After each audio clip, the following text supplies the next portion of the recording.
Whoa, what's going on, everybody? Welcome to another week of OverBOTCH action. We have just finished up week two of the Overwatch League NA action, but now we are about to dawn upon week 3, which will include APAC action, so the entire field will be into play. We're going to take a look back at some of the things that happened this weekend. We're going to take a look at some of the things that will happen this coming weekend, pick a match of the week, and maybe reevaluate some of our power rankings for the teams that have played and the results and the volatility that has happened. But before that, of course, we have the great Root Bear, who's the Drama Bear today. Drama Bear! Richard and Plex with us. Guys, how are you guys today? I'm doing awesome because the Oilers are through to the second round. There we go. Why I'm wearing a whole lot of orange. Yeah. But yeah, Don't if lose you him ever in the want to crowd. see us, if you ever want to see a sad city, ask anybody in Toronto what it was like this weekend, because how do you lose 5 years in a row in the first round? Yeah, I'm just saying. Sure. Is that the Leafs? Yeah.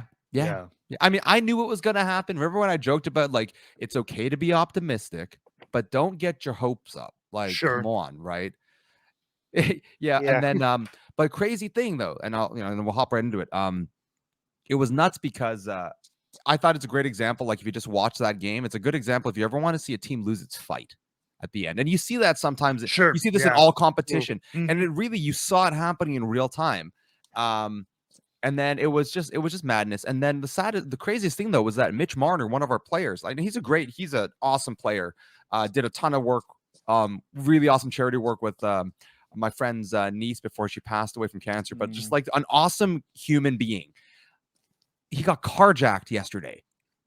Yikes! He got carjacked, really? Like going to the theater, and I'm like, you just got doffed out of the playoffs, and then it was a full gunpoint carjacking. Like, this guy had the shittiest weekend.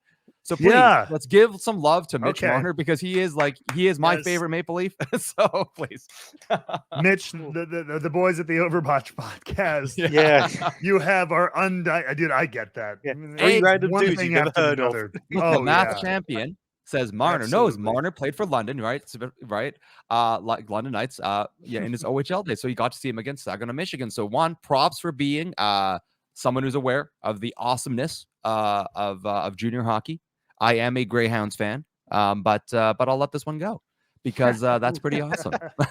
So anyway, OverBOTCH. Touche. No.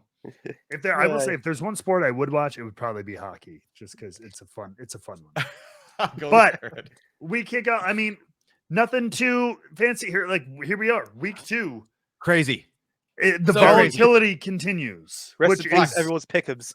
Oh yeah, everyone's pick'ems just. Mine kind of worked ish. Yeah, like I had a little bit. Like, I have yet to. There. By the way, Overwatch League. Look at me. I'm the captain now. This is right. There has got to be. I look at these pick'em standings like on the phone app or whatever, and they show you there's like leaderboards for people who get their predictions right. And like, there's a couple people. There's this guy at the top who's been at the top. He has like every single game predicted right. He's got like the maximum number of points, and it's the same name every time. Every day I check. I'm like, there's rigged. It's rigged. It has to be. So I am calling out the Overwatch League, and I am calling out. I'm going to call him that Mercurass. Seriously? Right? This guy at the top, Merc. Oh no! What am I? I can't even remember. Merc your ass. Merc your ass. Yeah. I'm a Merc your ass. And he's from the UK. He has enough points. It's not me. He has enough points. I legit do not. Where he got like everything right, and I'm like, it can't be real. It can't be real. Like, the closest one behind him is like 10, 12 points behind him, and it's like there's no. The bots are real. They're taking over, ladies and gentlemen. Okay. Yeah. So my theory here. So I noticed that too. My theory is that it's probably there must be I'm certain there's a way you can get through with, like, because you just need Smurf accounts, right, to log in. Sure. Yeah. So how many Smurf accounts are out there? that you Yeah. can Oh, use. I mean, I'm You sure. just buy the That kind login of thing. access to make an orthogonal design where you submit every different combination. I mean, if I was doing it, I would farm this out if the prize was big enough. I was gonna say though, who would somebody really go that effort for Overwatch League? But the thing is, the prize is like not that good, so I feel like it's just, I feel like this is just somebody who has access to a dev and they're just going in through the database side because it's like at this point, this guy should have. Why is he doing this? He would have like won some mega lottery already. So I just don't get it. Yeah, no. I mean, to be fair, you say that, and there's actually people gambling on individual League of Legends streamers. Oh, like, I who bet. they Oh, wanna I'm lose. sure. I'm sure. So yeah, I remember reading about that. So anything's possible. Yeah, always. But regardless, the results are in. So I mean, yeah. I mean, what were your big takeaways? Obviously, we'll get into our match of the week as voted by Plex was the Shock and the Houston Outlaws, which ended up in a continuance of Shock dominance, 3-1. Although I will say the scoreline didn't, as it often doesn't reflect how close some of these maps were. There were a couple close calls on there. In fact, I'll even just pull up the little highlight as we're talking here. Which, by the way, love this from the YouTube channel from the Overwatch League people. They have highlights now. 10-minute highlights of games. So it's like, because sometimes like I'm working on these weekends, I want to get back to my hotel. I don't have 6 hours to sit and watch every game, but I'm like, I want to see the big plays.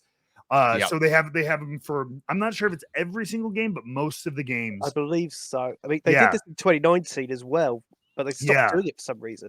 Yeah, they didn't have it last year. Esports at the time we're doing it. Yeah, it's nice to have. But this one was good. This is the one I'm like, there's no way I can't do a 3-0. And it was ultimately it was Richard who chose 3-1. And this game really confused me though, because the Outlaws were wearing white jerseys. So when their cameras were on the bottom left, it's like everyone's wearing white or something. Everybody was wearing white. I'm like, guys, coordinate. It was like white and see this is what confused me when it switched like Dante. I was like, wait, what that? So just note for the production team, you got to fix this. You don't have people wearing the same colored jerseys. On the ice. It's weird. I will say this as a quick aside for this game. Can we just applaud the fact that we had Vicky, Kitty, and Necra, all female cast, doing it? Yeah, that was they cool. were fantastic. Oh yeah. Like just remember though, it's the first English all women's cast. It was already done in Korea back in 2019. Yeah, we also got to see Necra's dog. Yep. But I think it was also, I think they were saying, Richard, the first all-female cast Overwatch League, not contenders. Yeah. Or was the Korean broadcast for the league? Let me double check because I remember it was 100%. No, I will say because I know that it has happened in contenders before. They were saying, because also it's a case of not only was it an all-female cast, they were given this game, which is probably one of the biggest games of the weekend. Yeah, this is one of the bigger ones of the weekend for sure. So hats off to the league. I mean, for all we know, it could have been meant to be Jaws and Necra for this match anyway. And then Vicky just slotted in, but overall, the fact that you have the two of them covering a big match, that's something. Yeah, no, totally. No, first time was for Owl was actually 2019. It was an Owl broadcast. Oh, okay, cool. But it was the Korean broadcast. Gotcha. Yeah, right. It was Dynasty and Guangzhou. So the other thing, as we just saw, we're watching the clip here for those who are listening to the audio at home. That was one of the few times that we saw somebody complete a push map. Florida Man, the other one. For a lot of these just end up in just distance wins. Nobody gets to the actual completion. So they had. I will say I will give a lot. I think the Don Tank is getting very hit and miss. I think they felt very confident coming off week one, and I think it's like it's got to be extremely situational. Yeah. Well, we saw that a little bit last week where you can get caught. Like he got caught out a few times, and when it happens, it's awful. It's like a swarming beatdown. Yes. Right. When the Doomfist gets caught, it's bad. Yeah, but although we saw that with a few other games as well too, so I don't want to hold that too much against Dante, but But also, I was just gonna say, to me, this is also a big. I think Kaluge is stepping out. Great Winston play. Who I still credit you, Richard. Man, we were all poo-pooing Winston at the beginning of the beta and all this stuff. So much of him, so key. the dive is in.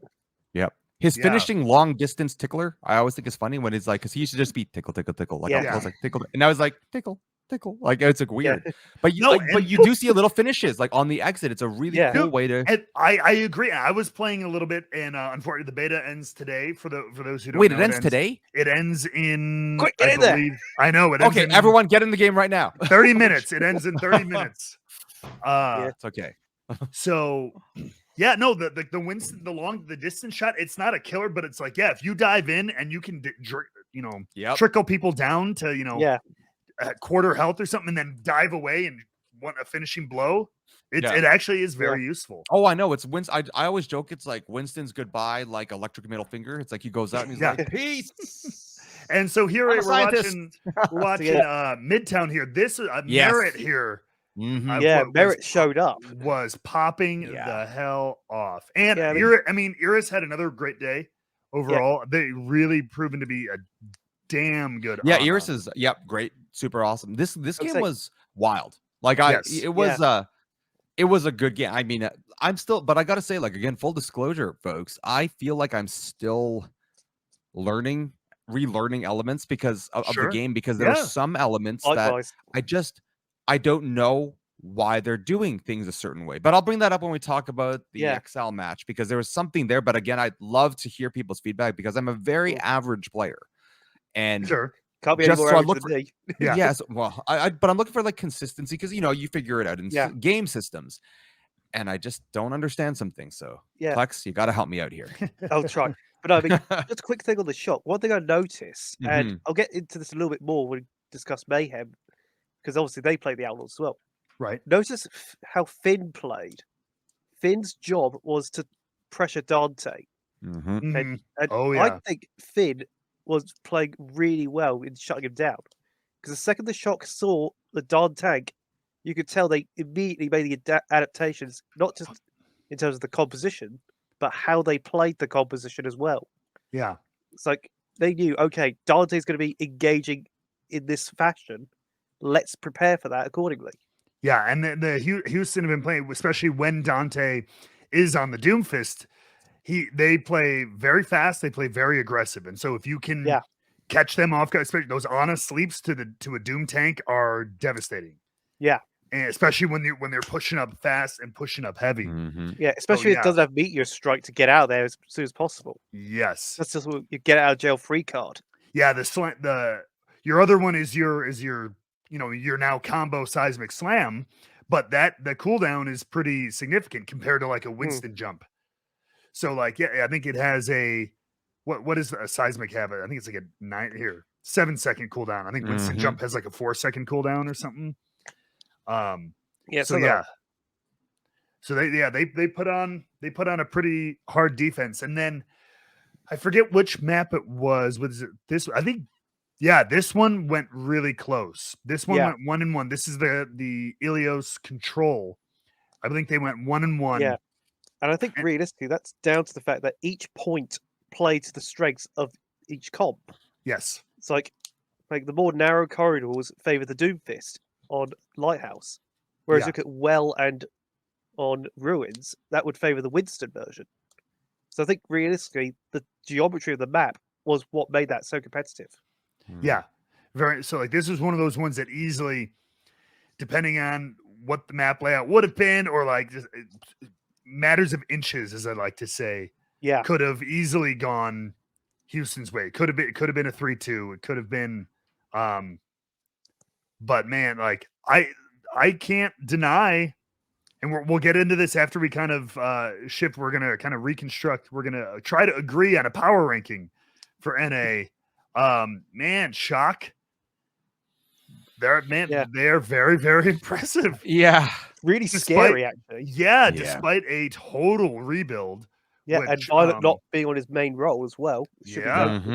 Which also, quick shout out to the Shock social and content team. They put out a video, their newest Aftershock series, just kind of highlighting the changeover from the old kind of championship crew losing Super and bringing in all these guys, and I thought it was super simple but really well done. I'd love to see more just kind of personal stories and content from everybody. Yeah, just you got to hear from like Sam and all the new players, and like it was fun, and it was really nice. And I think everybody has stepped up big time.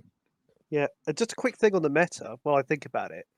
You notice how we shifted from Genji to Tracer. Yes, Genji you're seeing less and less Genji. Yep. Looks like Genji is more of a long play hero. It's like farm blade and then just go in. Yep. Tracer can actually go in and assassinate. Yeah, goes in and disrupts, causes chaos. You know, I think that was our part of our meta prediction, though, right? We said Genji, Soldier, Tracer, Winston. We said Genji, Soldier at least. Yeah. You're also starting to see a fair amount of the Doom play, not Doom, excuse me, Reaper. Yeah. Oh yeah. Certain maps and certain scenarios, it's a fairly common pick. And then they pair it with a Zarya sometimes as well. Yep. That's one I will say. I like the tank disparity. Yeah. That we are starting to see. We have seen Winston is huge. Seen a lot of Doom. Seen a lot of Zarya. Seen a little bit of Rhine. Yeah. So far, like there were, even though he was back in rotation, no ball this week. Yeah. Yeah, I think that's more down to scrim time. It's like teams haven't really had much time to practice. Sure. So it's like, okay, we'll default to this comp. Yeah. I think everyone, it's tough these opening weeks. Yeah, I mean, there's still so much because we're about to get the Pacific Division going. So once they start up, I'm sure we'll see some new APAC things. Historically has always been a very different meta. Yes, as you mentioned, you had mentioned that early on about the Rhine stuff, right? And yeah, I'm super curious. Yeah, I'm very curious to see what they're. So how about in week 2? How about that Vancouver? How about Vancouver? Let's talk about that for a second. Let's talk about Vancouver. I mean, Vancouver again played twice this week, and played. I mean, they physically had their hands on keyboards. We can confirm, and mouses, and they were connected to a PC, and which was connected to a internet stream, and they were present.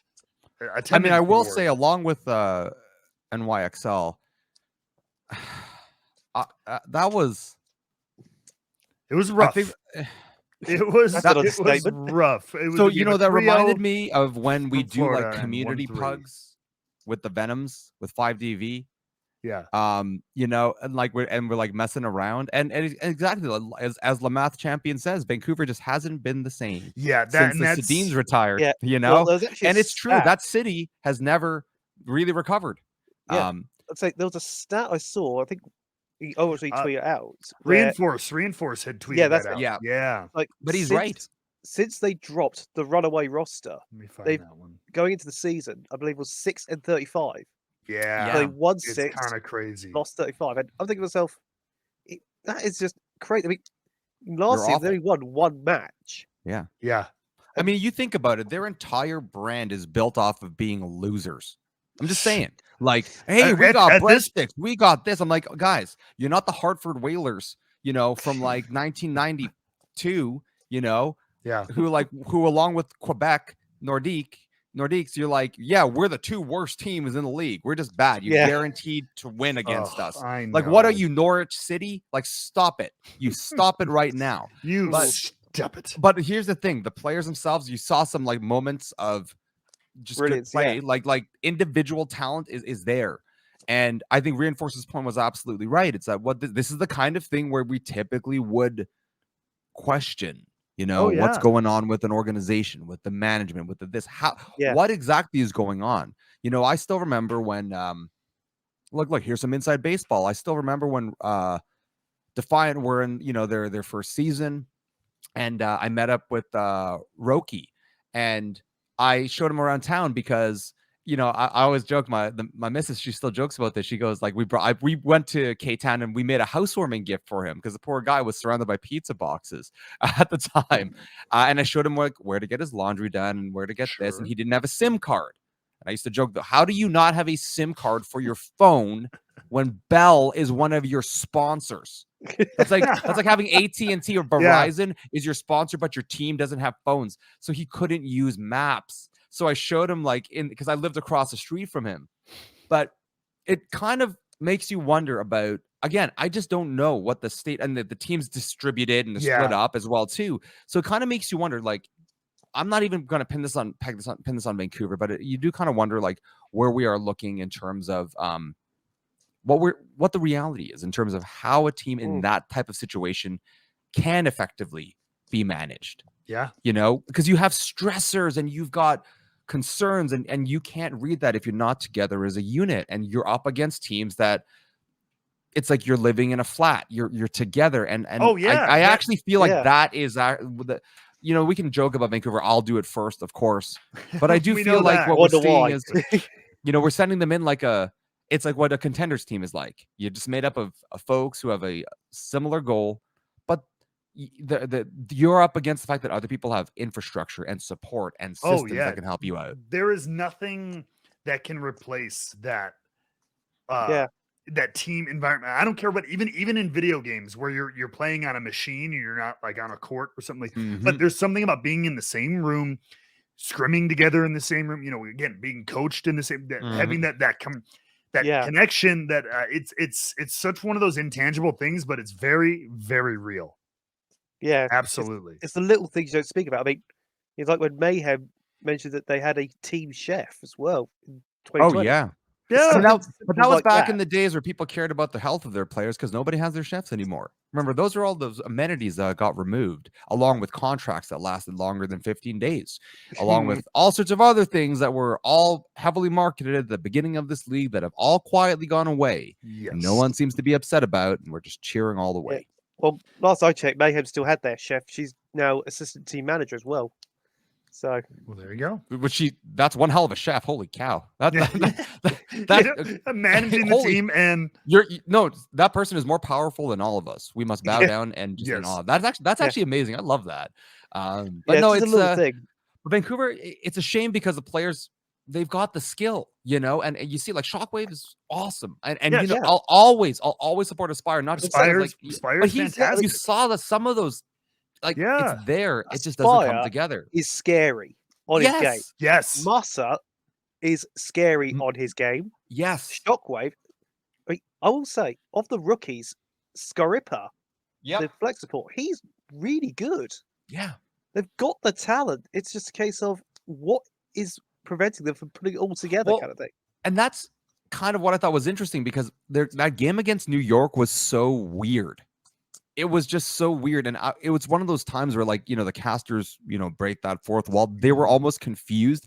They don't even know you can't even broadcast that well because the game made no sense. Like, you're doing things that nobody would do. And that's why I was curious about the Winston movements. That's why I was, you know, talking pre-show. Right. I couldn't understand.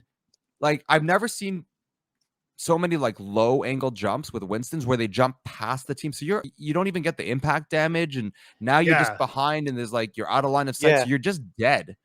I don't fully understand what's going on there, but every now and then there were these absolute breakdowns in play structure on both sides. Now, I don't know what causes that, but we have seen elements of that in the league so far where there are moments where it's like, this just got weird. How do players at this level get stuck in a corner? And again, I don't know. Right. Yeah. I'm certain there's all sorts of reasons, but we have been seeing that a few times. But that Vancouver New York game was, I mean, I just wanted it to be over because it was like the most disorganized. It just seemed disorganized. Yeah. It was a quick play. It was a quick play game that we watched. And I was just like, please end. Yeah. Because I was mad that Vancouver got a map because I'm like, I need this game to end because the Leafs game was on. And you're not that I cared about the Leafs, but I'm like, I had to get a seat at the bar for the Oilers game. And it just felt like a bunch. You didn't feel like you were watching teams at their best. You're like, it's just all these little missteps, and you're like, where is this coming? Which for me kind of sucks because obviously Yaki and Gangnam Jin, both former Florida Mayhem, and they've got Kuki, last season's coach. And I'm thinking to myself, I know the quality that these three have. Yes. Right. And I think to myself, what's wrong? Yeah. And I was saying to you in the pre-show how Kellen used to be an off tank. So there's kind of that argument with his Winston play, but even so, but Winston, you should still have the distancing down, right? I would think so. Like, the basic, the diva. It's like yeah, that's like, fair. You expect something to sort of transition. I was always taught things like transferable skills.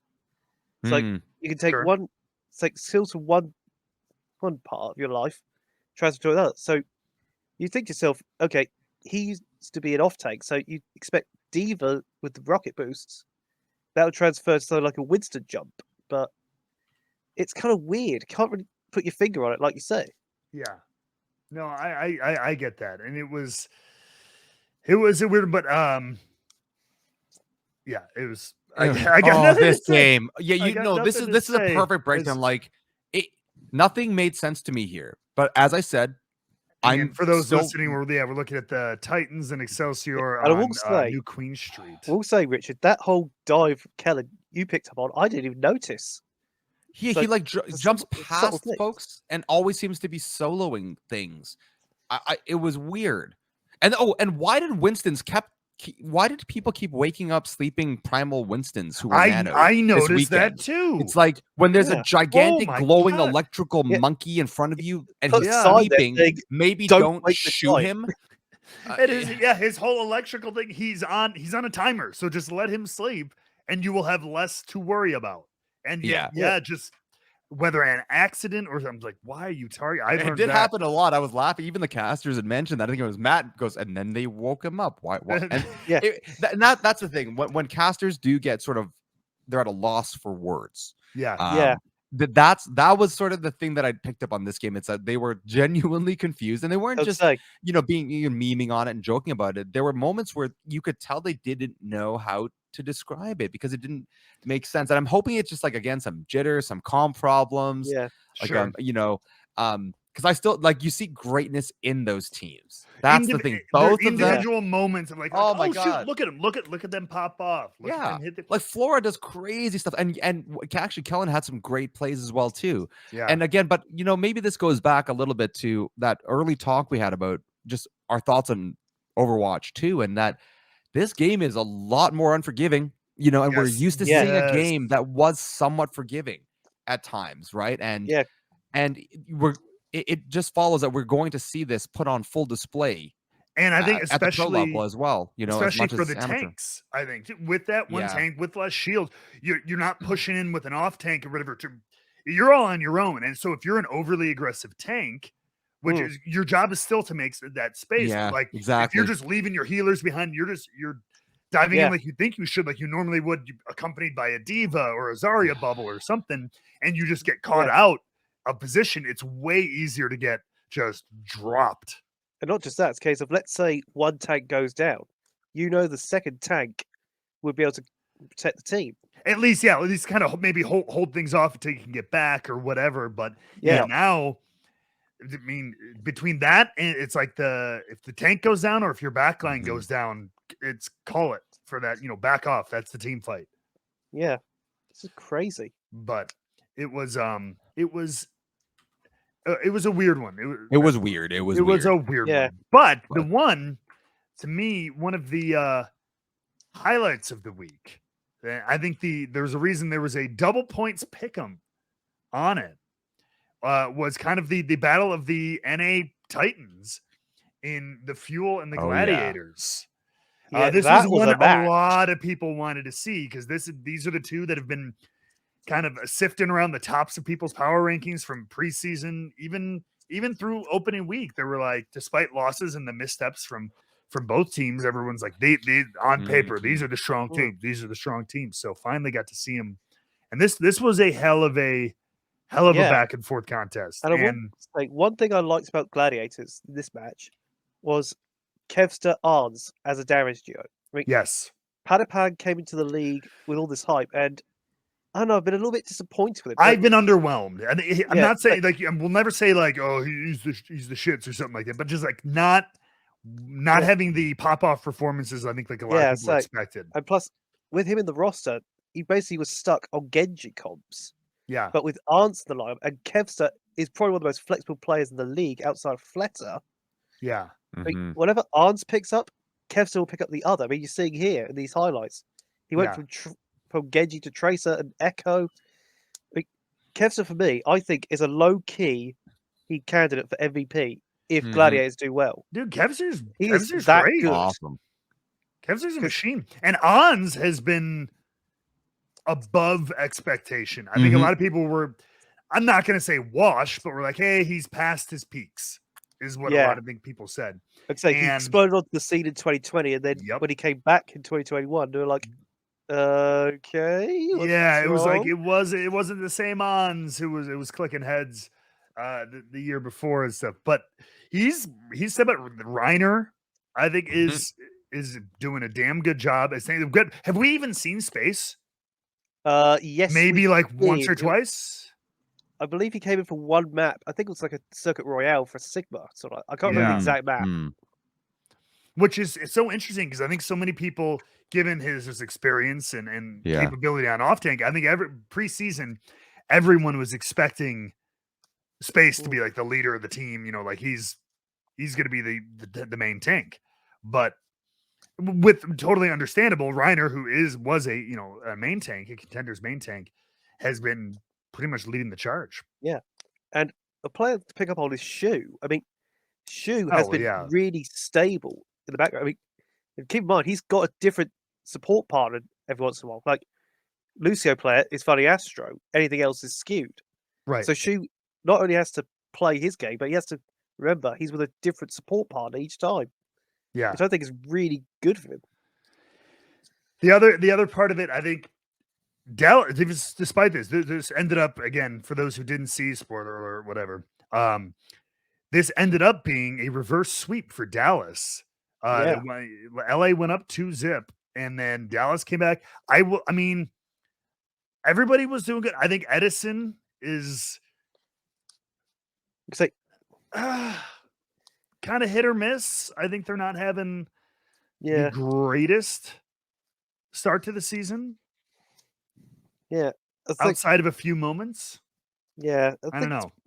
It's one of those weird things where you have to remember the last season, Dallas did not have a hit scan player. Right. They were meant to have Exy, but he obviously had an injury. Yep. And so it was Doha Sparkle the entire time. So could it be pretty damn well with it? Yeah, I was going to say. I mean, I heaped praise on Coach Rush in the first episode of this podcast. Yeah. So I think to myself, is it just the fact that they're not quite used to having a hit scan player or something? Could be. Or is it the transition to 5v5? But the one thing about this match that stood out to me, they took a chance with Hunbin on Ilios. It'll probably come up in the highlights as well, where Hunbin switched to Winston. And it worked. Oh, right. I thought to myself, okay, Hunbin on Winston. I mean, it made sense because obviously you couldn't play Zarya on Lighthouse really that well. But he did not look out of place. It was really good to watch. Yeah. And we saw a similar thing with Boston where Punk played Winston instead of either Marvel or Itzel. Yeah. I was actually really impressed with Hunbin that match. Yeah. He's like, okay, I'm going to make this work. There's a reason. I mean, he was continually voted one of the best off tanks in the league last year. But to see him jump in on Winston was actually really freaking cool. Yeah, so I think it's going to come up in the highlights reel we're showing on the video podcast. So when it goes to Lighthouse, you'll see him play the Winston. It's really good. Up it into there. There we go. It was the Lighthouse points. So we're all well at the minute. So I don't know if Rich wants to add anything on this match. So. I mean, part of me keeps thinking maybe we all fell into that Dallas trap where you see that roster and like they're gonna be awesome, and it's like the first season all over again. Yeah. Like remember everyone's like Dallas is gonna win everything. The cycle and then of misery, they were like the most mid team. Yeah. Like so average. I'm just it happens. It's kind of like with Florida Mayhem in season 4. Everyone's like, oh, they had this one good season. They're going to be really good this year.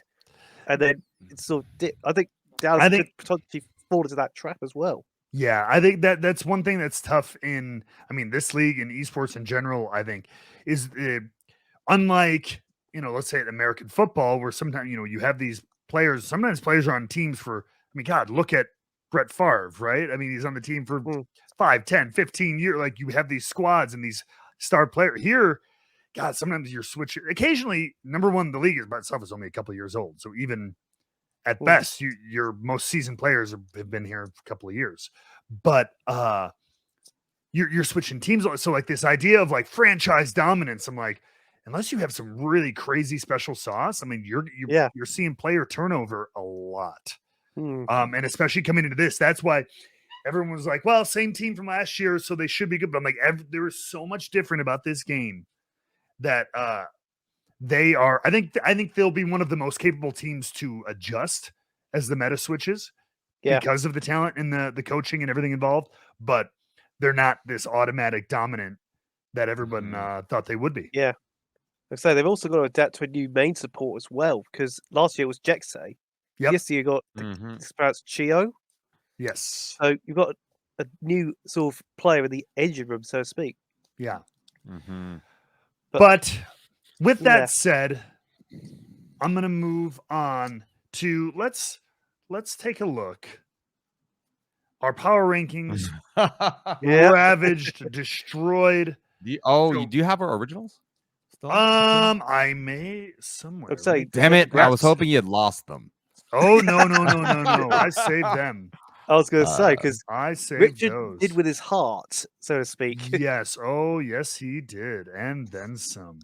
I was using a little bit of logic in mind, but oh yeah, I still have those. We should just start at the bottom of the list. I think that was started from the bottom. So, damn it, you do have it. Oh wait, this is APAC. This is APAC. Awesome. Wrong one. Hang on, I had no frick. Technical difficulties. Just pay no attention. Here we go. Pay no attention to the man behind the curtain. Yeah. All right. So there we go. Yes, here were our preseason NA power rankings. Me and Plex were kind of pretty lockstep for a lot of things. Fuel, Gladiators, Atlanta up top. Although Richard putting Toronto and New York, of course, Toronto and New York overall, all the time, always. Yeah, how's that anyway. feeling, buddy? Hey, Toronto's great. We're third. Toronto is doing pretty. They are. Yeah, I know. Yeah. But we're actually listed third because of the maps. Yeah. So I'm gonna hold on to that. Yeah. The copium. Yeah. That said, let's bevy into it. Also, we can. Let's look at that real quick. Paris being low. I mean, I think I was unsure about Paris originally. So yeah, really. I expected. Did we have them low? How did we have Paris? That's what I'm curious. Yeah, I was thinking mid-table for them. Yeah, Paris is actually the squad I'm really curious about right now, because I'm like, where did we have them ranked? Because Paris was down near like mid-bottom. Yeah, Plex had them a little bit more mid. I had them like tier break, top of the bottom tier. You kind of did too. It was all kind of that like fourth, fifth from the bottom. Yeah. Which it's a shame, really. I mean, it is talent on that roster. Yeah, they do. And honestly, that was the other thing I was going to say, and maybe we'll talk about it a little bit more if we just get into like the Naga situation and everything like that. But for this weekend, they did bring in Wub, who I thought had a pretty impressive performance despite the scoreline of that game versus Toronto. Yeah. He individually was looking pretty darn good for his first league game. Yeah, it's sort of thrown it at the deep end, so to speak. Literally thrown into the deep end. But yeah, right now we're not. Power rankings are not results. Power rankings. The other thing you have to think about too, as we go, as we look at this. Also, former revival in WUB, so that's always nice. Oh, really? See. There you go. We existed long enough to have had basically every single player ever. You said applied to Vic at one point as well. So yeah. So I mean, at the end of the day, the Shock. Now, like I said, they are top of the leaderboards. But one thing that the scorelines don't reflect, Shock's strength of schedule so far has been relatively easy. Yeah. Who have they had? They've had the Titans. They've had London. They had Houston, which is probably their toughest match. Yep. And then who did they had? They have Paris. at one point? Trying to remember off the top of my head. They've had 4 matches, right? Let's see. So if we go to the standings, because they have 4 wins. Yeah, they're the only 4-0 team at the minute. Yeah. Mm-hmm. So yeah, they played Paris. They played Paris, London, Vancouver, and the Outlaws. Outlaws, yep. Yeah. So yeah, they are. Aside from the Outlaws, it's like I need to see them against Atlanta. I need to see them against Dallas. Well, so like I can't put them number 1. Well, the match I'll be curious about, and this is going to be a bit of a surprise. I want to see the Shock versus Mayhem in week 8 because both rosters are built in a very similar way. You have almost a complete rebuild with one player returning in Checkmate and Violet, respectively. Yep. You've got a team, 2 teams blending rookies and experienced heads. So I think that match is going to be a better indicator of the Shock's power level, in my opinion. You've got 2 very similar rosters in that regard. So, but however, can we? Because we're going to kind of come to this together after week 2. I mean, I'm gonna. Okay, I think we. Oh wait, no, sorry, no, whoops. I'll say Vancouver at the bottom. Yeah, we know that. Yeah, that's what. Yeah. But I still think you got to put them lower. You should put them below. Like put them below the 4. Yeah, that's better. No, unsorted. Unsorted team. They're a tier break. There you go. Tier break. Yeah, they're in a league of their own at the bottom of NA. I'm probably going to tick off Richard for this, but I think that NYXL should be next under Spitfire. That's purely because. Yeah. No, here's my logic. Yeah.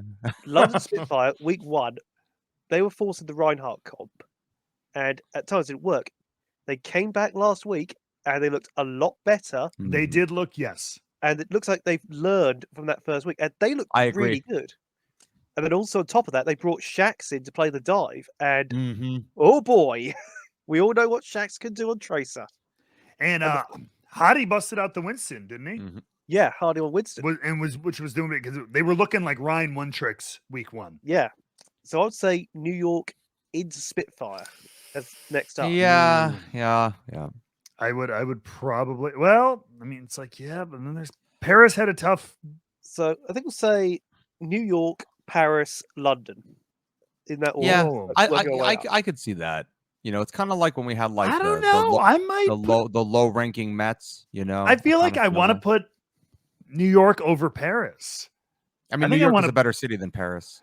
Whoa, I'm American, but yeah, what makes Paris so good? It's a bunch of circles, croissants, baby. It's a bunch of concentric circles. You can get croissant as well too in New York, and we fill them with stuff. I don't want a croissant. Oh, yeah, exactly. We turn them into donuts. You're talking about a calzone. No, you're talking about a calzone. A cronut. You just get a calzone croissant donuts stuffed full of cream. That's New York. You know, I'm just saying, like, Hollywood Anglais. Right. But. So yeah, Paris. I mean, I think New York and Paris are the next 2. I don't know. You know, I will say though for Paris, like the shift away from. I mean, when they just drop Naga and you bring someone like you bring Wub in, that's really tough. Again, you're like limited on practice time. I feel like they could have actually done better because Wub, as you saw, individually, he's got the talent. He could muscle his way through situations, and you see, I'm sure you've seen that a lot. And that's I actually have no idea how to rank the teams because at certain moments you can see that certain players at different times are muscling their way through. Right. I actually love that about the game right now, like in general. But so like I said, until I can figure out what the heck's going on with those Kellen monkey dives, I don't know how to place New York because I think if they fix that, look, again, I've talked about this before. If he reminds me of like Yakpung, it's like very Yakpungy in that like Yakpung was like every now and then he's out of position, he's like weird. But then when you got like the greatest thing, which was angry Yakpung, he like would devastate people, and you knew exactly why Defiant had him. Sure. So again, it's like I wish we could figure this out. I didn't get enough chance to watch all the tape, like full games. Sure, yeah. But I feel like the rankings have to be split between teams like their overall performance and then the ones that are like they actually can't be ranked because they're rattling through something right now. Like something isn't set. Like we don't know where they actually are. But to me, there's two levels of team right now. Totally granted, but got then their shit together, don't have their shit together. Kind of but then that speaks for the teams that don't have their shit together, even if they have these talented players with great moments. If they don't have their shit, then the teams that have their stuff together are up top. You know what I mean? Yeah. So that's just that until they get yes, they have potential, but you can't rate someone based off potential. I mean, because I almost want to put Excelsior into that, like, I hate saying this, but they almost got to go on that little tear break for a second where it's like they need to get their act together.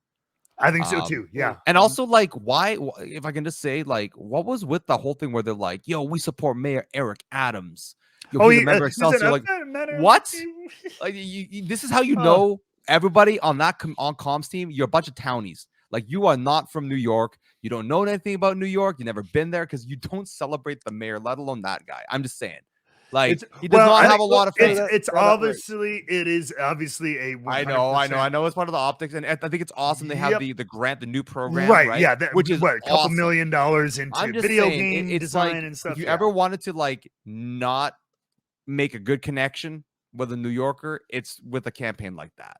Like a post like that. It's just weird. Yeah, it's like politics into freaking esports. Could you imagine, like, yo, Toronto Defiant, our former mayor Rob Ford, like, or any mayor, like, it's just weird. There's just anyway. I digress. It's kind of like that's why I put it with Mayhem. Called I can't remember which team it was, but a team in the NFL saying they're America's team. Dallas, the Cowboys. Yeah, like, and I think so. No, you're not. Everyone's got a team. Yeah. Well, tell it to a Cowboys fan. Which whatever. My wife's Bills Mafia. Oh, good luck in your household then. we live in Chicago. We're the Bears, so we're used to disappointment anyway, so it doesn't really matter. Bears. Bears. I honestly, I would actually put Excel in kind of a, man, they gotta really get, like, they're not just like doing poorly. They gotta get their act together. Yeah, they're better than Vancouver, but they got to get their act together. That game, those two teams were not good. The chickens running around with their heads cut off. I was gonna say, because this looks, it's just a shame because, as I said, we know the quality of that roster and the quality of the coaching staff at an individual level. Yes, absolutely. It's just crazy. Yeah. So the question is, as you go upwards, where do you Paris, I think for sure is probably like after Paris, that, and then London. I think that's pretty easy. Here's where it starts to get tough. So Washington has had an interesting, very interesting opening. My big thing about Washington is it seems like there's a disconnect between their attacking line and the defensive line.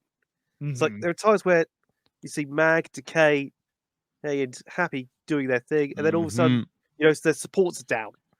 Yeah. I mean, we saw that with 2018 Mayhem, where the tanks would be diving, because this was a very similar meta.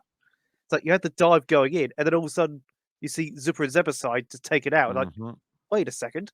So I think I'm getting that sort of vibe with Justice at the minute. So between, say, Washington Defiant, I say Justice under Defiant. But who did they didn't they 3-0'd Atlanta?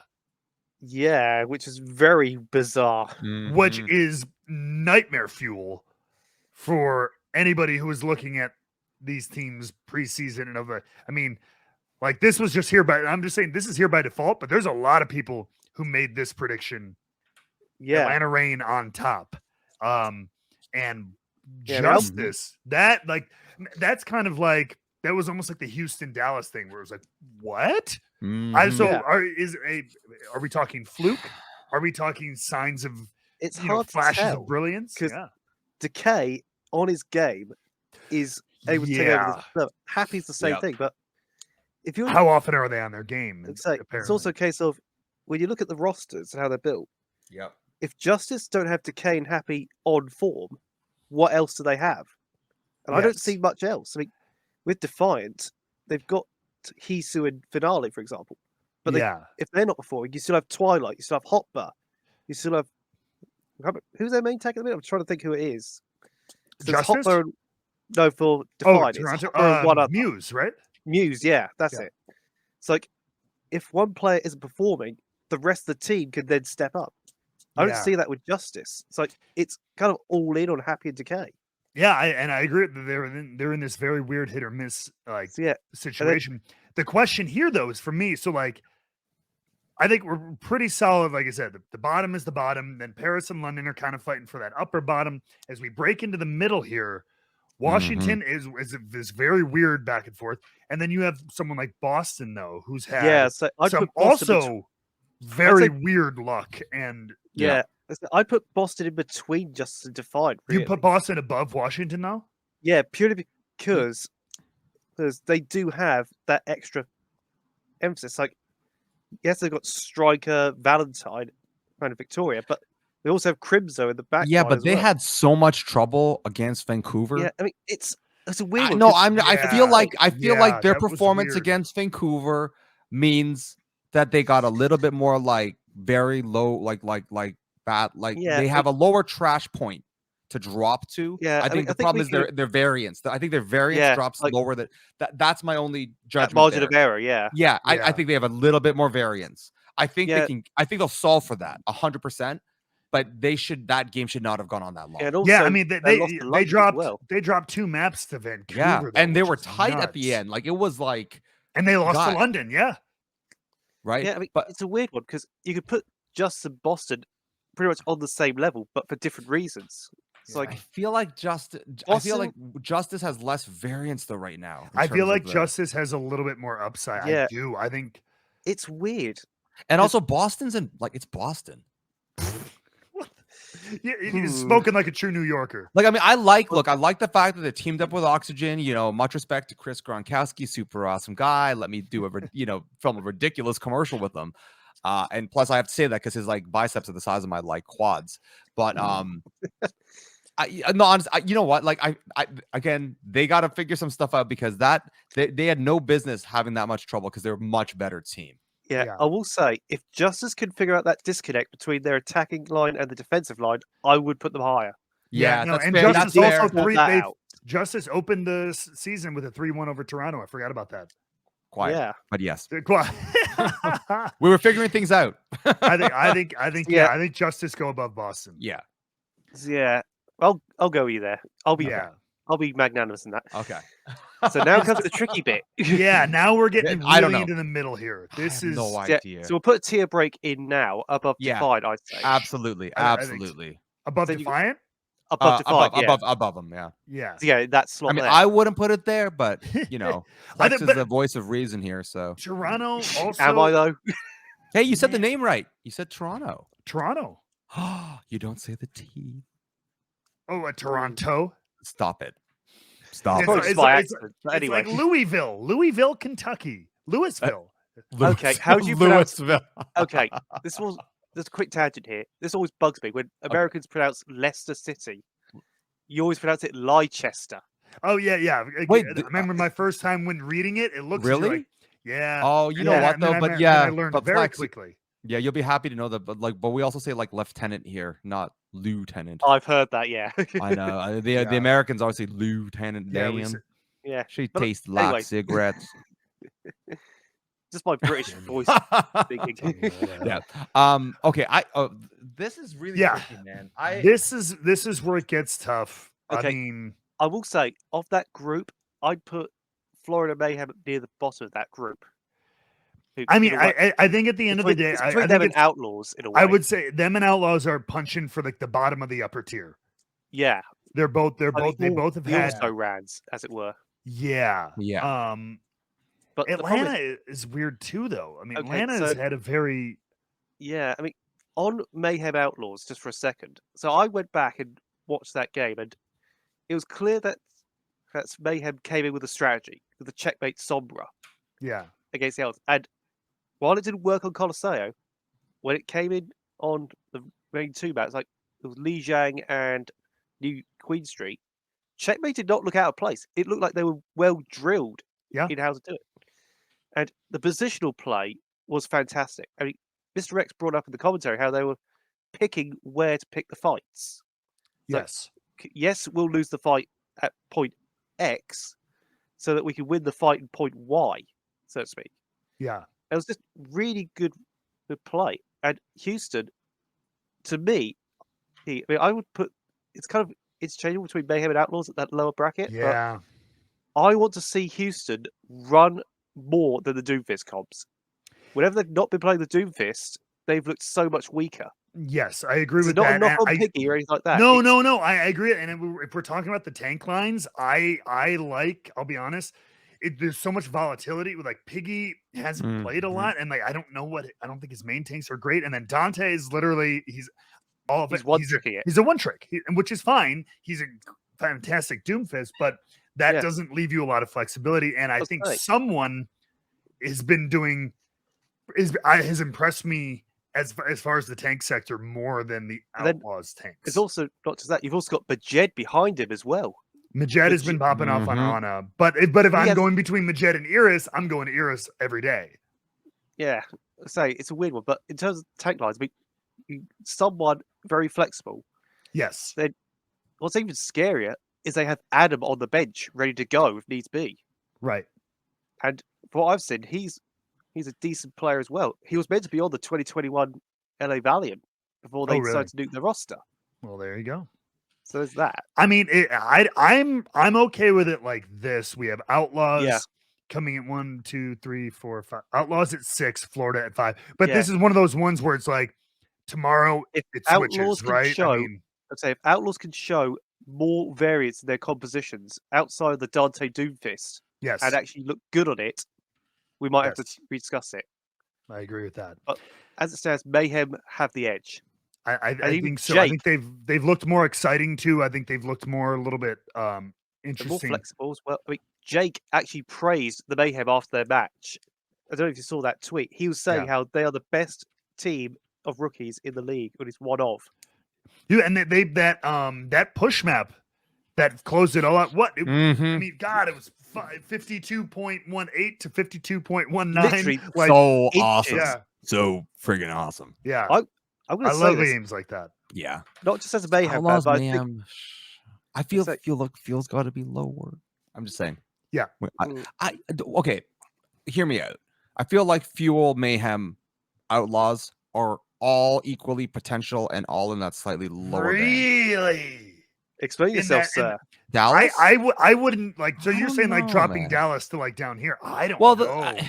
I don't know. Because hear me out. Hear me out though. Please. I feel so. We've been talking about variance, like what the baskets of confidence are. You know what the range is. I don't know if they can punch as high as we thought they were going to. That's valid. I'm just not sure yet. Yep. I'm not, but they're at the top of that. Like at the top of that. So meaning that like you're fourth. Yeah, I mean, there's a term I've heard in Premier League called second season syndrome. And what that means is that a team that comes up, they'll do really well in the Premier League one year and then be relegated the next year. And you can say that about teams that win the Premier League only to drop off the second season. And I think Fuel are suffering from that second season syndrome at the minute. Yeah, maybe a little bit. That's true. It's God, I feel so weird putting them at fourth though. Yeah. And it's like, and so we have Shock here too. So we're down to Shock, Fuel, Glads, and Rain. And like Shock is leading the leaderboards, but like I said, they've had a pretty easy strength of schedule. I'm going to throw my hat in the ring here. I still think Atlanta needs to be at the top. Purely because if you look at the roster, they've got really good players across the board. Nero looks like he's out for vengeance after being considered a scapegoat for the Shock last year.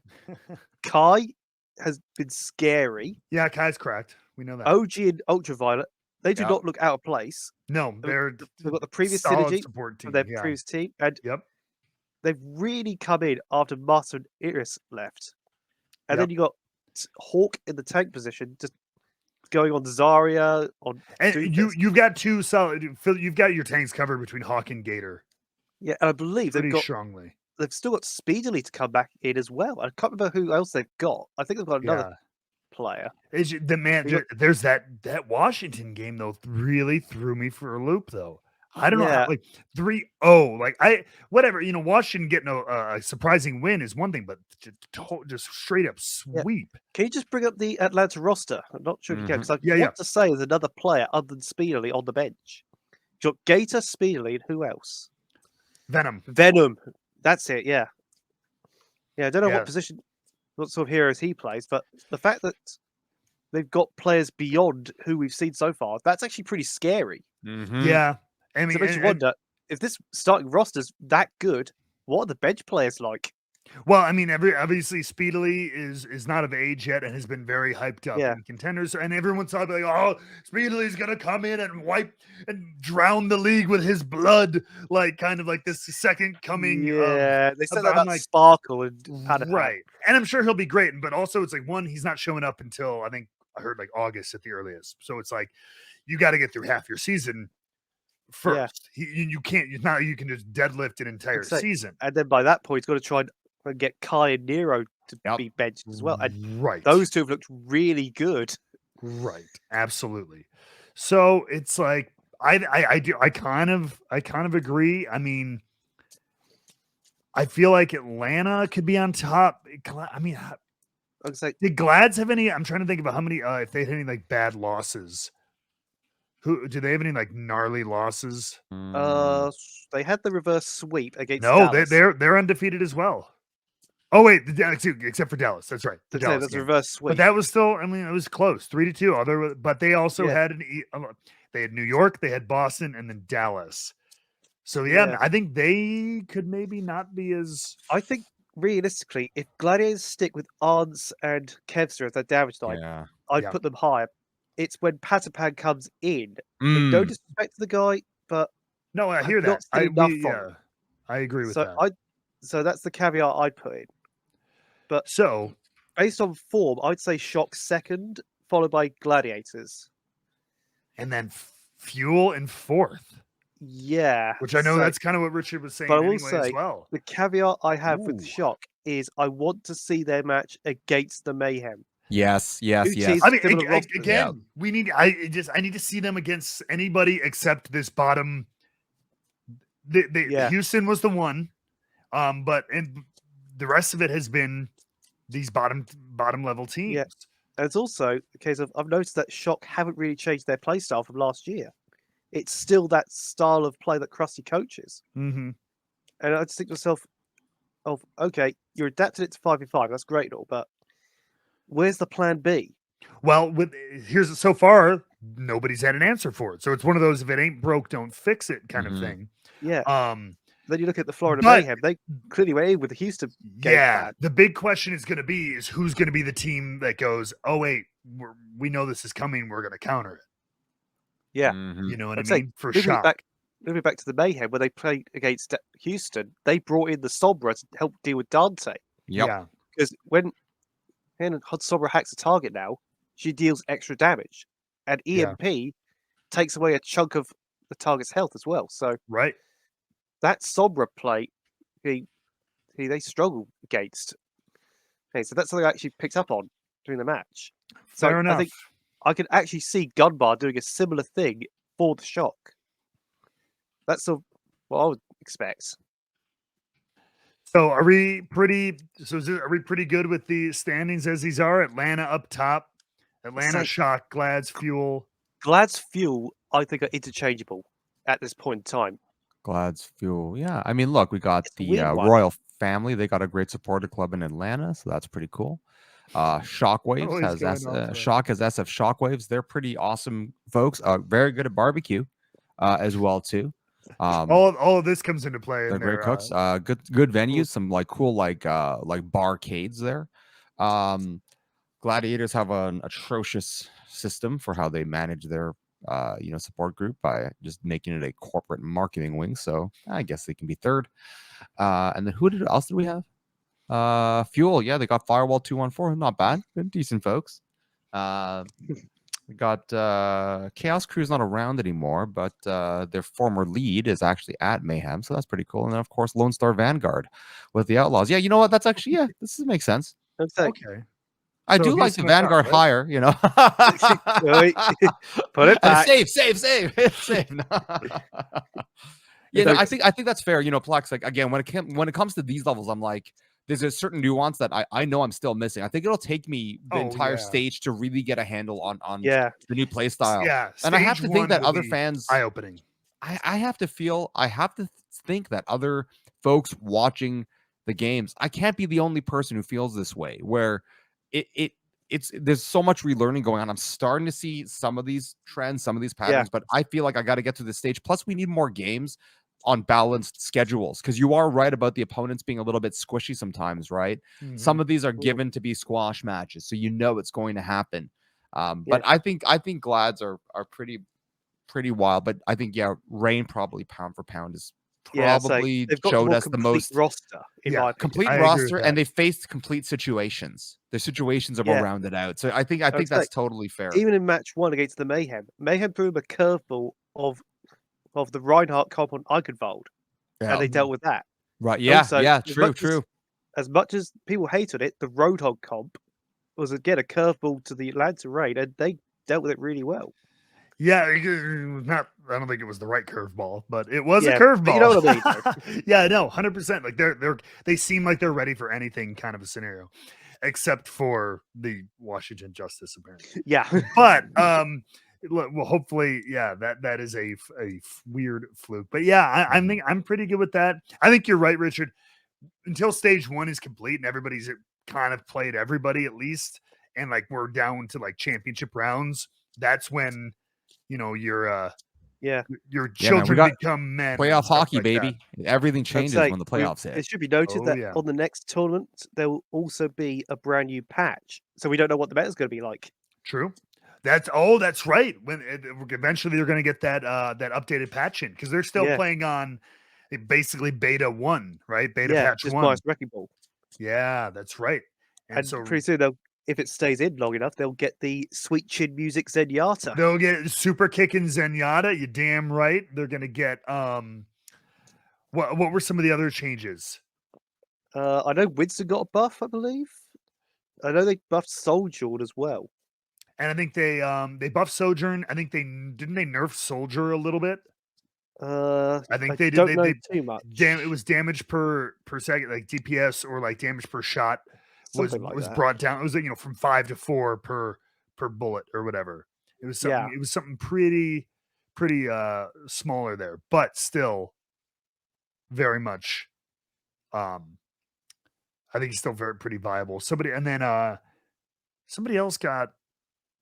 I'd have to go look through all the individual patch notes, but as Richard steps out for 2 seconds, we are going to look ahead.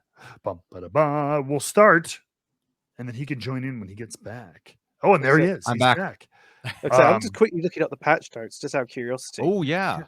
Oh yeah. Because we're talking about we're talking about when by the time they get to the stage final, they're going to have the new patch in there, which nerfs Soldier a little bit. It buffs Zen a little bit.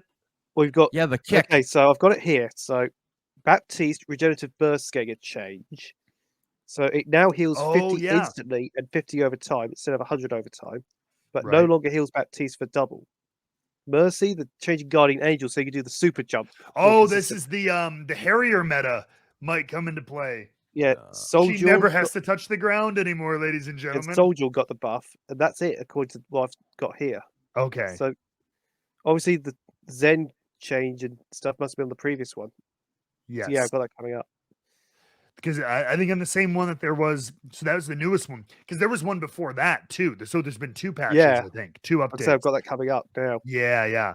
There's a lot going on there. The Zen kick, and I think there was a Soldier nerf in there as well. Yeah. But we are going to start looking ahead. We kind of did this in our team previews and power rankings, but like just before we pick our match of the week, what are our early predictions of how the APAC teams and stuff are going to look? I'm holding to what I had in my originals. I think I had Shanghai and Fusion up top. And we've seen a lot of muscling through. So I'm gonna just kind of safely. I think they're gonna be there, and I think Valiant will be the Vancouver. I think the teams that start with V are just awful.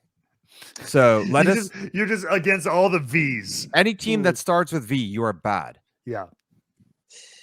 Very, very bad. But no, I mean, I can see. So Shanghai, Philly, I think will be up there regardless. Yes, Seoul, I think is the wild card. I think they can hold it. I think they can. I mean, god damn, man. I mean, I said initially how Marvel, if he's not forced to play Reinhardt, can actually really be good. And I've been really impressed with Creative as their flex support. Sure.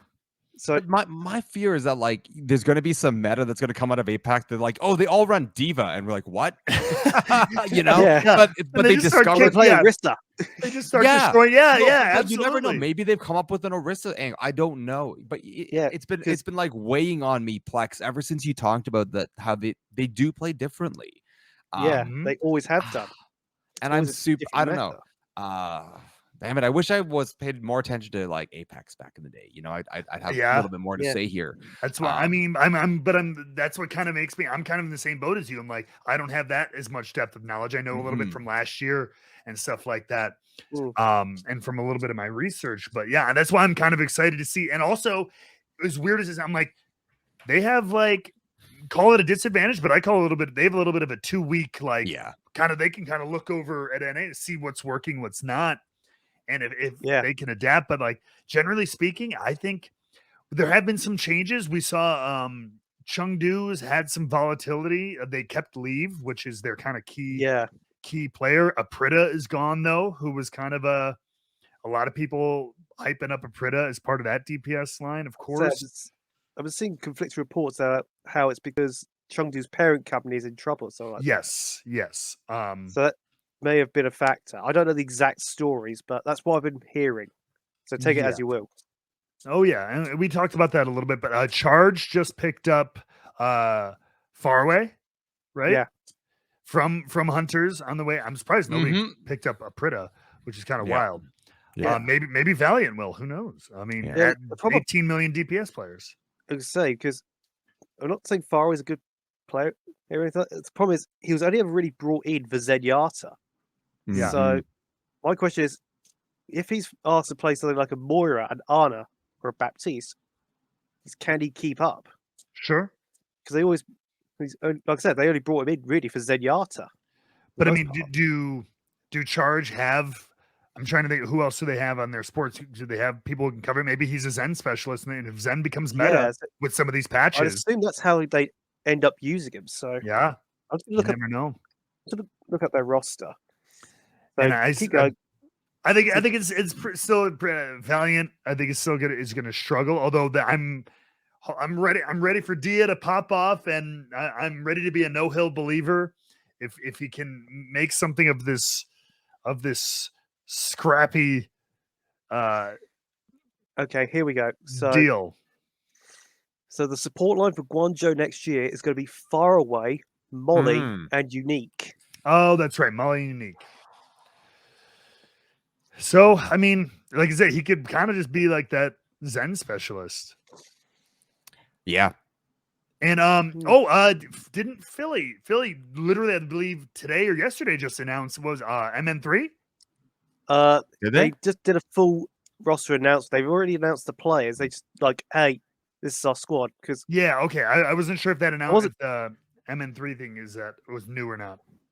Yeah, no, they just did a full blown announcement. Gotcha, that was it. I mean, I feel bad. Yeah, MN3, Zest, Fury, I feel bad for AimGod because he's got to come in rather tragic circumstances. So I only see hope AimGod does well. Sure. Regardless of where he's been or what teams he's been on before, I just hope that he has a good season. Well, yeah, I mean, he's filling some big shoes either way. Yes. I'm not expecting him to get the same level as Alarm, but just be consistent. Of course. What I expect of him. And my kind of closing thought is that I'm ready for Soul to pop off. That's my thing. I believe in Soul supremacy here. Yeah. I think it's in this meta. I don't know why. Fits and Profit, and then Smurf, right? Smurf, yeah, Smurf's in this 5v5 meta, I feel like they could be really scary. That stock 3R guy is pretty good. Yes. So the only question mark over Soul is their consistency. That's my only gripe. Because Shanghai's consistency last year was really high, and Seoul was just like, you just thought yourself they were going to struggle in these matches. I think they're going to do, and that's why I'm like, I agree, but I think they're going to, I think 5v5 will benefit them to a greater margin than Shanghai. And Shanghai will benefit as well. Like they're going to be great too, but it's like, if Shanghai is going to be like this much better, I'd be like, it's just like by margin. Yeah. So I think it plays more into their strengths. Just in my opinion, ready to eat crow on that one. But and plus Achilles and Avril, we get to hear them at last, which is going to be awesome. Oh yeah. I love hearing them. Shout out to the Tactical Crouch podcast as well. Oh yeah. Another inspiration of ours. But the week is ahead, and we rotate who selects our match of the week. And so Richard is in the hot seat this pressure. week. Okay. I can bring up the schedule. We talked a little bit before the broadcast. Have you decided what our match of the week is going to be? And then we'll give our predictions. You know, I want to give some love to the APAC division starting. I feel like we got to choose there. Fair enough. I think that's fair. You know what? Why not start off the entire week's games as our match of the week and make it Shanghai and Philly? Okay. Right, because you've got the Dragons, who had an okay supporter group, but you got Philly, who has an awesome one in the Fusion fam. Really good folks. Took us all out to get we are going to have to do a dedicated tier list just for supporter groups. Yeah, I can even bring people in to make their case. You want me to bring somebody in from each group to make their case? I'm sure you could. No, but I say let's start it off well, because I think both teams are going to be great in general. Because my other option was choose ones where we might be seeing like a bottom of the barrel, but look, I think it's more interesting if we let's start it off. And now we got to get up at a gross early time, right? Correction. You two have to. Yeah. So it's 5 a.m. The game goes on at 5 a.m. But there is an encore at 11:30 that'll be on the YouTube channel. Yeah, and you know what? It is at 11:30 a.m. And that's good. It's still on game day, so I feel is that Eastern time? Yeah, it is or is it local time? I think it's local time. I'd say it's set to local time, so so this is central. So I got 6 a.m. So that's not too bad then. It's not unreal. Okay. So let's go with Shanghai and Philly. Then we'll start with you, Richard. What is your envisioned score line? 3-2 Shanghai. Okay. I'm going 3-1. Okay. Shanghai. Oh God, I was gonna pick that. I know. I was like, I'm sorry if I took that away. I feel like we should be able to choose the same score. I feel like the ordering is gonna throw us off here, because whoever gets to say first, it's like if you go last, you get fewer choices. I feel like we should amend this a little bit. It also makes I'm totally open to ideas. Right. So what happens then if? I guess if two people get it right and then one person's wrong, only one person has the punishment. Yeah. Okay, fine. Then if Flex, if you believe 3-1. I'm going to say 3-1, Shanghai, because I feel Fusion, they've got a lot of quality on their roster, but Shanghai can get over the line, so to speak. Yeah, I think they'll give them. Yeah, I think they'll give them a fight, but I don't think they'll push it more than a map. Yeah, we'll see. We will see. Time will tell. Oh, I got to get your punishments ready. I was just about to say, in the meantime. First, can I give a bit of man? I got to say, though, Chorong and Twilight, what a great pair in the last. Like, they're ridiculous. And you're starting to see Finale. He stabilized. Remember we were talking about that Flex? Like the Finale stabilized. I was going to say, it's like, which Finale is going to show up and everything like that. Right? And because everyone's like, oh, Hisu. I'm like, Hisu had some big bomb plays, but Finale stabilized in this. Anyway, I think I have a feeling you're going to see Toronto actually get a lot better. I'm here for They're lucky too that they had a balanced entry point. You know what I mean? It's always nice to start off that way. So let's start off with So Plex. So just to explain, so for my punishment, I was going to do a live read of the transcript initially from the Outlaws Mayhem match from 2019. But then I thought to myself, why don't I get Richard to pick something out that's humiliating? With certain criteria, obviously, because there's certain things I will not say, but I'll be interested to see what winner Richard gets to choose the punishments. Yeah. So Matt, what did you ask for Richard for yourself? Well, I didn't ask for anything. He gave it to me. I had no choice in the Let's matter. first start off. So, Plex, I'm going to send it to you in our little chat. I'm looking at it right now. Okay. And I want you to read back the Deck's opening verse from the Wu-Tang song Triumph. Yeah, Wu-Tang. Okay. I will say, not as humiliating as I expected, but... No, but it'll still be fun. Hell yeah. Okay. Right, brace yourselves. This is going to suck. Let's go. I bomb atomically Socrates' philosophies and hypotheses. Can't define how I may be dropping these mockeries. I flub all the time. It's ridiculous. No. I think you should read it with dramatic gravitas. It slow. Read it slow. I was trying to think of it like a rap. No. Do it like, read it like read it like a good stage actor would read it, and you can draw things out. So Shakespearean style. Yes. Yeah.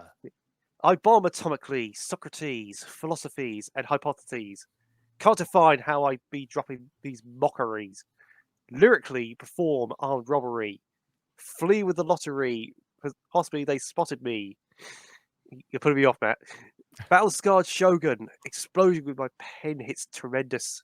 Ultraviolet shine blind forensics. I inspect you through the future sea millennium. Killer bees sold 50 gold, 60 platinum. Shakingly the masses with drastic rap tactics. Graphic displays melt the steel like blacksmiths. I was trying to do a little bit of Shakespeare style. Yeah, beautiful. Everyone, clap, applause clap for Plex for that. Hit random notes, hit random keys on your keyboards, and let Plex know how awesome that was.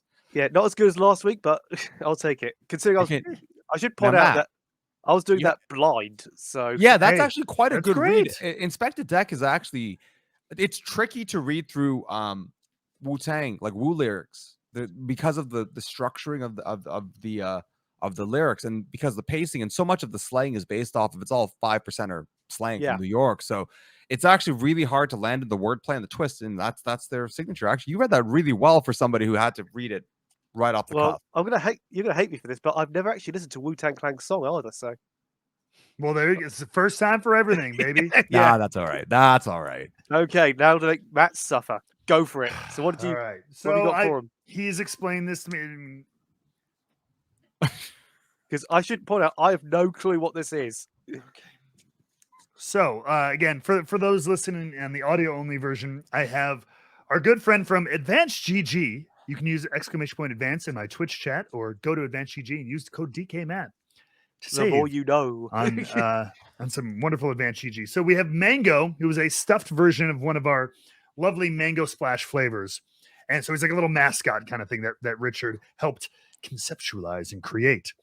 And so he has asked me, because I have become, as a result of my appearance at the event at the Battle for Texas on behalf of the Houston Outlaws, I've been a big supporter of theirs ever since. I feel like I found another team I can kind of pull for as a little bit of a homebody, because I don't have a Chicago team. So Richard has asked me to cut a promo, wrestling style promo, talking to poor Mango here, who is a Houston Outlaw supporter, and I have to explain why Toronto Defiant are the far better team. And he should just give up hope. So, all right. Without further ado. Mango. Look, I didn't want to have to talk to you like this. I thought you would learn. Like that you've got this big brain, and even though it screws off, I always seal you tight. And I thought your logic was in there, but you got to give up. Don Tank is great. He's awesome, and he's really handsome. I know. But They need more versatility. They need more power. You have to give up the hope. It's Houston. It's Houston. They're not Dallas. They'll never be Dallas. This is not Dallas. And meanwhile, our furry, lovely, sweet Tim Hortons drinking friends to the north, they're just so much better than the Houston Outlaws. And I am here to tell you that the Toronto Defiant are the greatest team, not only in Canada, but in the entire Overwatch League. You can go cry in your corner now, Mango. I shall sip from you later.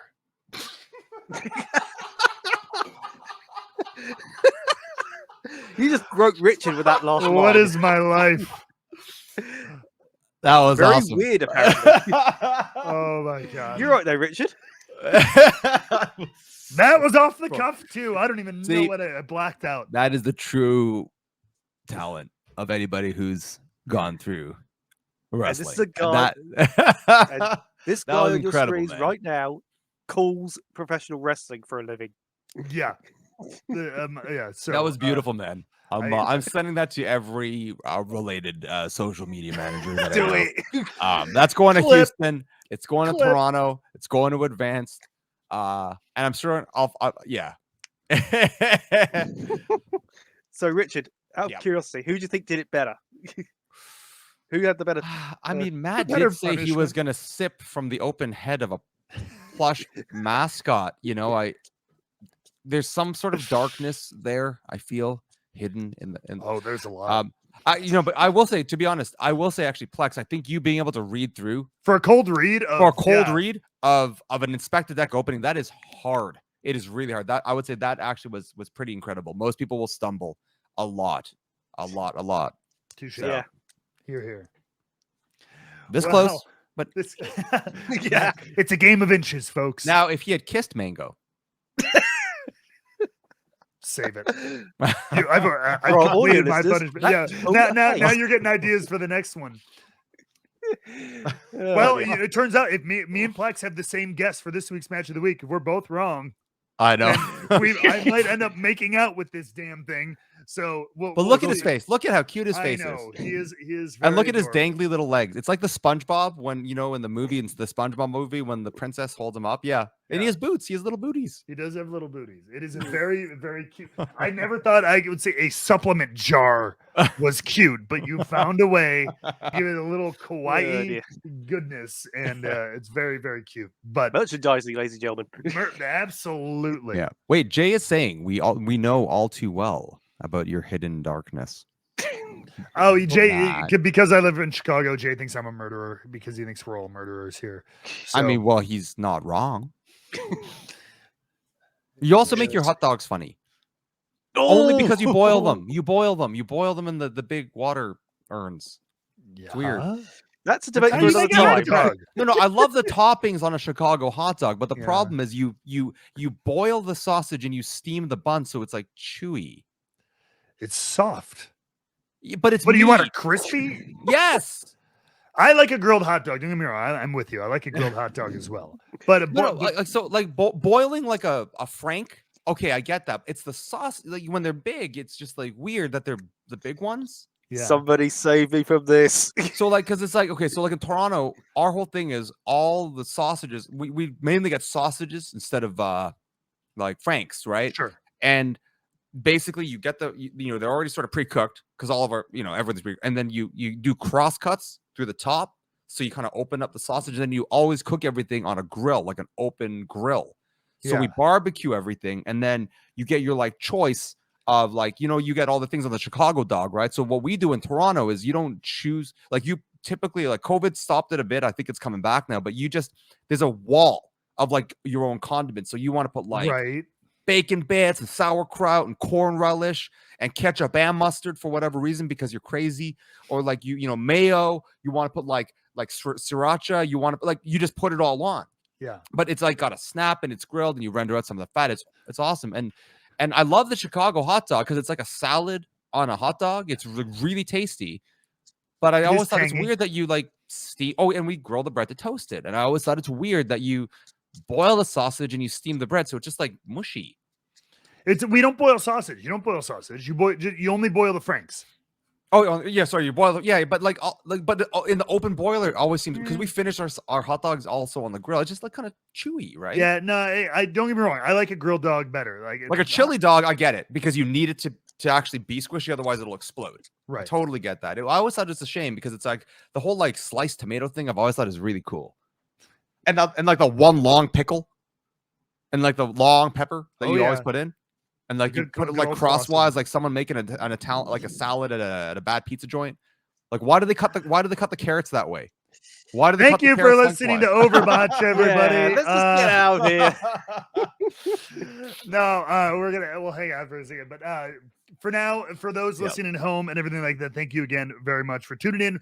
APAC starts this week. The madness will continue. Yep. The metas will change, but our silly attitudes will not. So until next time, for the great Root Bear, for Plexomatic, I am the Drama King. Don't botch your own stuff, but listen to the OverBOTCH. We will see you next week.